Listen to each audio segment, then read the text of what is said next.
जीवनाच्या बँकेत पुण्याचा बॅलन्स पुरेसा असेल तर सुखाचा चेक कधीच बाउन्स होणार नाही.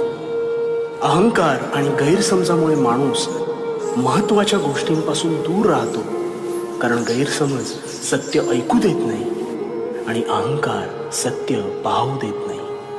तुम्हाला लागलेले कोणतेही व्यसन सोडा, म्हणजे तुम्हाला शांती हमखास मिळेल. तुमच्या हातावरील रेषेत दडलेले भविष्य कधीच पाहू नका, तर त्याच हाताने प्रामाणिकपणे कष्ट करत राहा.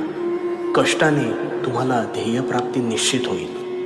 आणि ध्येय साध्य करणे कितीही कठीण असो, पण जर आत्मविश्वास असेल तर अशक्य असं काहीच नाही. कोणी नावे ठेवली तर थांबायचं नसतं.